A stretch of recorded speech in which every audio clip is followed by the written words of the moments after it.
Right, this is a review of my Vauxhall Ampera or Chevy Volt, as it really is. Had it a few months now. It's a very competent car, very good indeed, really. But it has got a few faults and annoyances. But as electric or plug-in hybrids as it is, really, it's very good value and holds its price, and it's a very able vehicle, really. Right, things about it that quite like the front of it. It's sort of a similar front to I think the Sophia had for a little while.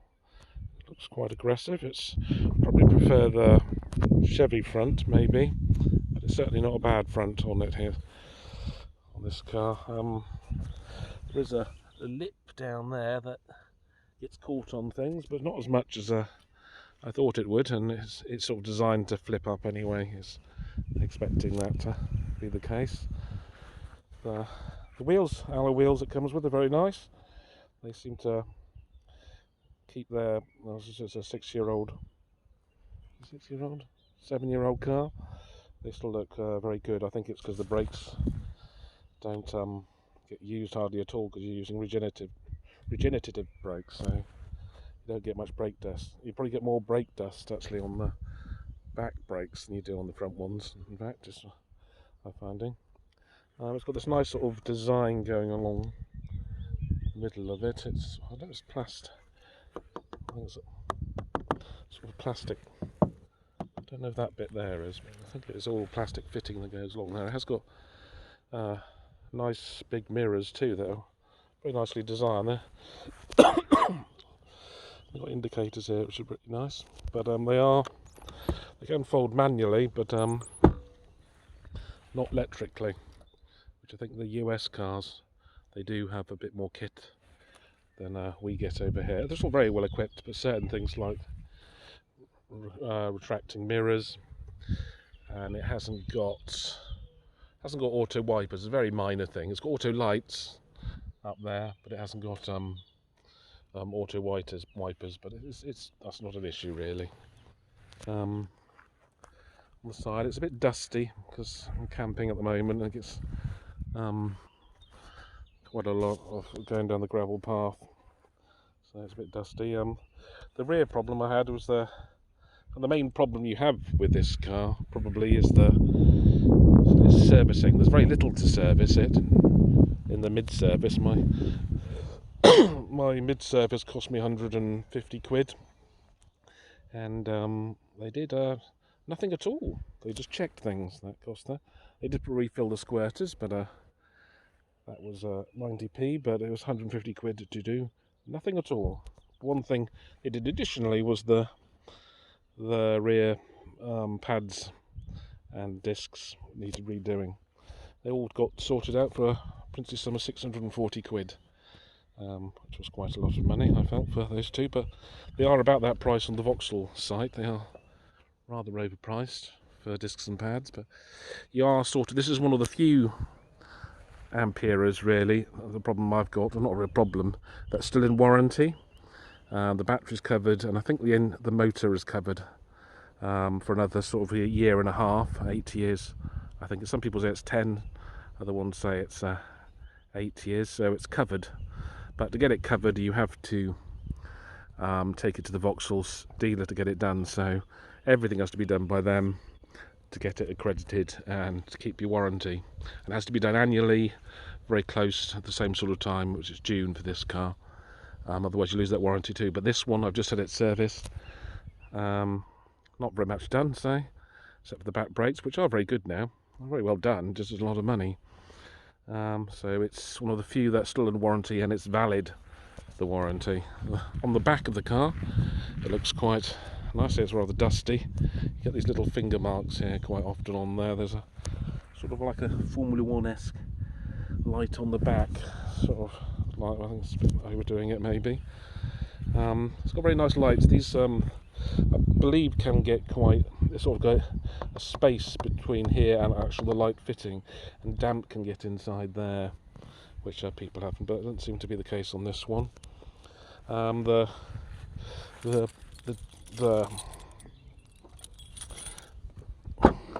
The boot is a very large, very big piece of metal and plastic. Your actual heads, when you're sitting in here, sorry about my camping stuff, actually sit in the sort of hatch window, some of your heads actually sighted, so it's a little bit concerning, but it works very well really. It sort of gives the extra few inches of room. The boot, so I've got all my camping stuff and loo roll in there. It's not a bad sized boot. The battery isn't under here, but there is the DC to DC charger for the car battery, which sits about here. That's something I've just replaced with a Bosch one, because people say the car can go a little mad once that starts dying off. There's lots of storage spaces on each side, and say underneath here there is one of those pump and gunk sort of stuff to charge up your tyres if you have a flat.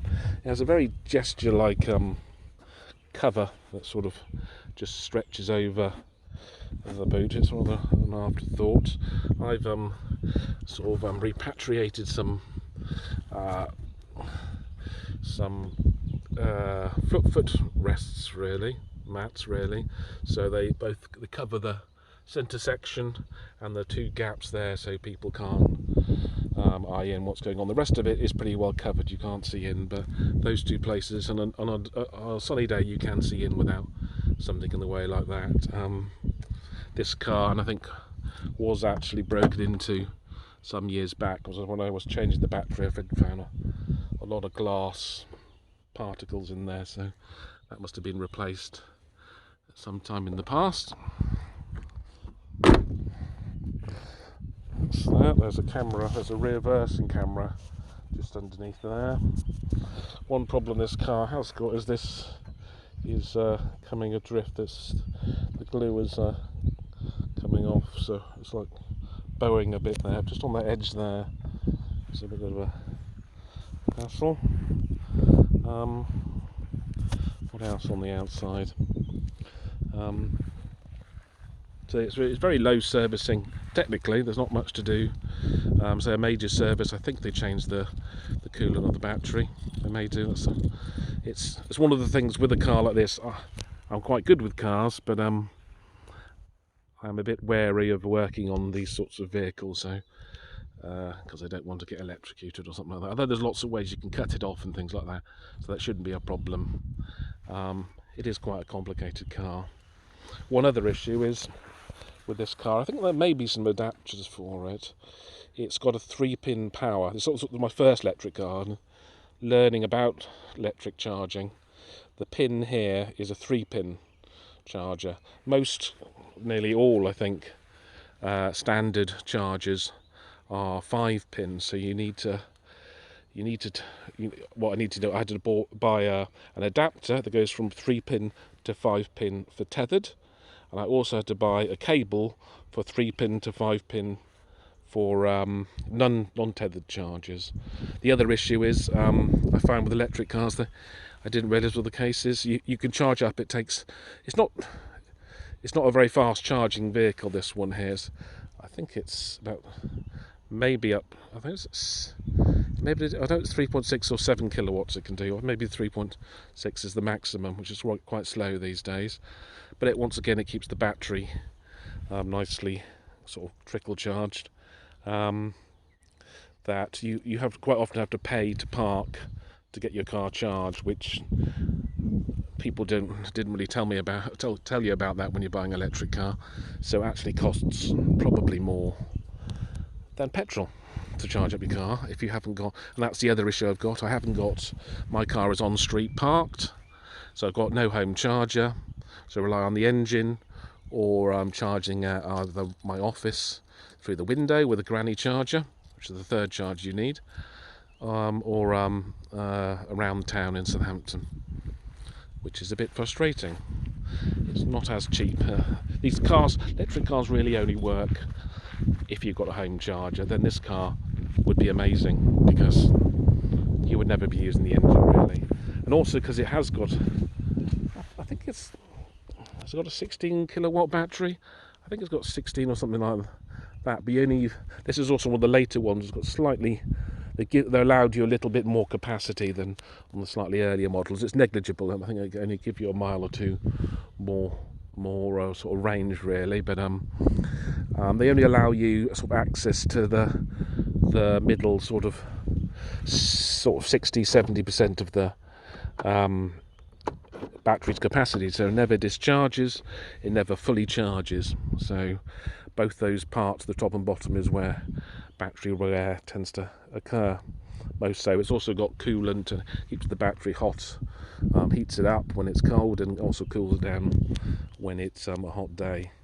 I believe the air conditioning is connected to that sort of system, so I do find it's not as powerful as I was expecting it to be. I did ask for it to be regassed, but I found it to and they said it was fine. It just doesn't seem that powerful, relatively speaking, but it's not too bad. The seat, it's not a too bad seat. This car's done 82,000 miles. It does look really nice inside, I must say. The design of the sort of swooping plastic on each side is a very sort of nice touch. It looks very advanced sort of vehicle, really. The back seats, see, it's got keyless entry as well. It's a novelty for me. Are pretty good, very very comfortable. In fact, it's like a limousine in the back, but it's really you've got to be sort of 5'10" and below for the back seats, otherwise your head is just too far into that space. You can get 6 foot. I've been in the back there, but your head is right in this sort of alcove bit here, which is a little bit sort of trapped feeling you feel. So about 5'10" and below, you're very comfortable in these sort of twin seats. I think this is one of the later models. Later models had this centre armrest with the sort of the glass containers at the front there. I put an extra sort of USB socket there, but and I think the earlier ones have a sort of pouch thing that sits in the middle. So there's another bit of a mat that I used that I velcroed to the back to seal up that space. You can't see in there. I think that's. But it would be nice to have a patch, but they're quite hard to come by now because I could have both. Once you get into the car, it is very well equipped, really. It does prefer you to use the heated seats over the electric heater, because that uses quite a lot of power in comparison. And through this winter, I found the electric seats pretty well fine, really. They're quite powerful. They're going to have on automatic settings, or you turn them on manually with those buttons there. This touch-sensitive thing, people have said, is a bit of an issue because you've got to find your way around it. That probably is a bit of a problem, but it's not a deal breaker by any stretch. It does look quite nice. I put bits of sort of tape on here and here to stop the wear, so that's why it's got that stuff on there to stop it going through the paint. I seem to have quite strange sort of acid in my fingers that tends to go through paint otherwise. This steering wheel, so this is what you got to look at. So this steering wheel, this car's done 82,000 or so, and it's still in really good nick, which you should look at. If it's this good and it's 82,000, it doesn't look this good, then yeah, your car's been clocked probably, mate. I did put a camera up there, which is sort of relatively well hidden. It goes down there and into the fuse. There's a fuse box on the far side of the dashboard there, and there's another one here. And I use these novelty sort of piggyback fuses to give power to the camera, which works very well and comes on when you start up. And a bit of a hack about here, trying to get the rear. I don't know if earlier models had rear USB. There's certainly front USB here and phono connector. You can connect your phone with Bluetooth, but it doesn't do sound. It only does the phone, which works very well. But for music, you're back to using phono connector. Yeah, so jack 3.5mm jacks. So I've got just some jump cables. If people wanted to use in the back, they'd have to come into here and jump in here. But it's a bit of a faff. But I couldn't find any way of doing it. You can't put a hub on there or anything like that. It won't accept it. So it's just a manual system. Problems with it, it's a very quiet car when you're in it, very smooth.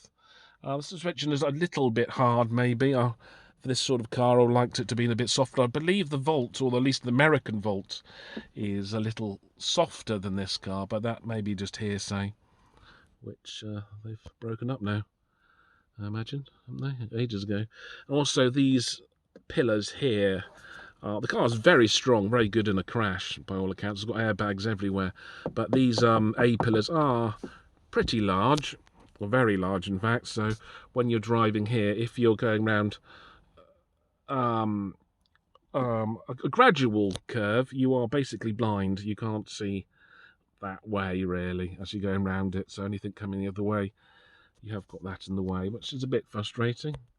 But more for the person coming towards you could be.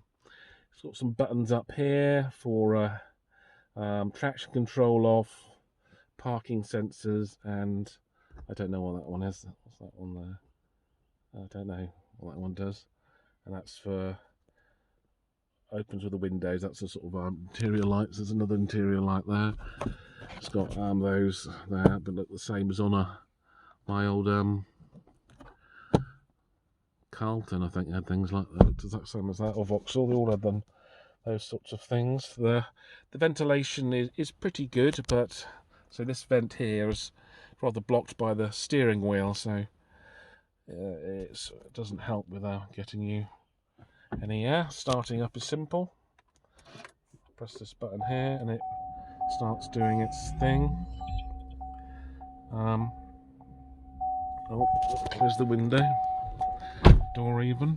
That's all the normal usual controls. This sort of you can config. You can set it to so it shows the fuel or your acceleration. It's a very minor config, really.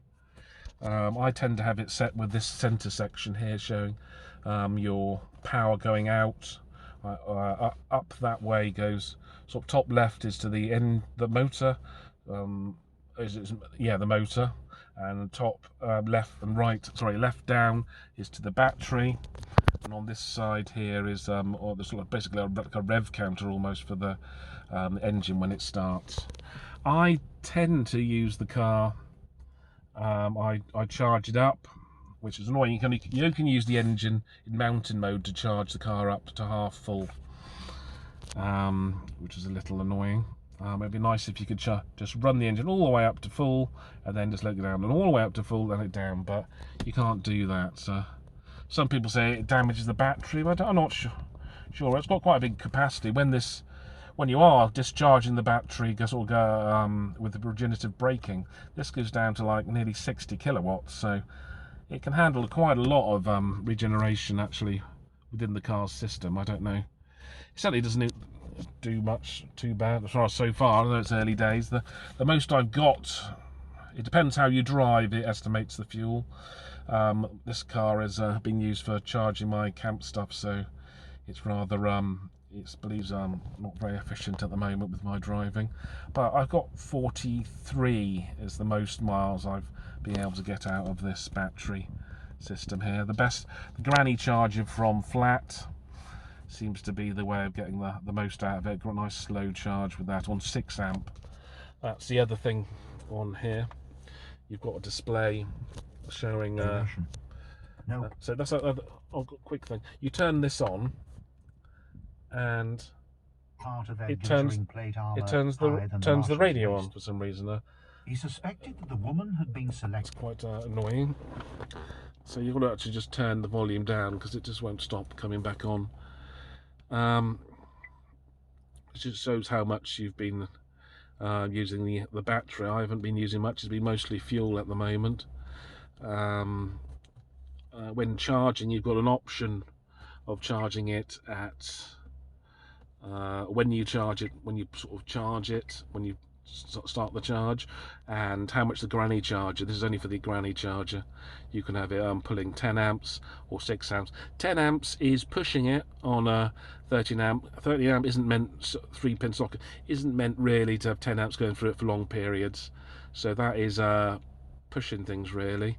So 6 amps, you could run more safely basically, and not risk your socket getting a bit tricky. Nonetheless, I use the 10 quite often at work, but it does get the granny charger plug does feel quite warm to the touch really. So it's got electric handbrake, central locking. It's got a really rubbish sat nav. It looks like it's out of the. It doesn't accept postcodes. It's quite a clumsy piece of software. I don't know if you were years old, I suppose, but it's certainly not something I use. I just use the phone really. Other than that, it's got a hard drive inside here, so you can load it up with your music or whatever you want to put it, storybooks or whatever. It's also got, it will accept DVDs in there as well as CDs, so you can watch movies, which is a bit novel, but just the design of it for the time really. I don't know if you can adapt it or get firmware updates to run MPEGs. I doubt it's got the power to do that. MPEG 4, it's only MPEG 2 stuff. I think that's about it really. It's on the whole, it's the best, newest and most comfortable car I've ever had. Its main issue I have is the cost of keeping it under warranty. Not many people do that. If you don't take it to Vauxhall, then you've lost it. This is one of the rare cars which still has the warranty, and it's just had a service, so it's good. It's been dully perfect. Apart from that, really, it hasn't done anything wrong. It just goes on and on without an issue, which is what you want out of a car, I suppose. Bye for now.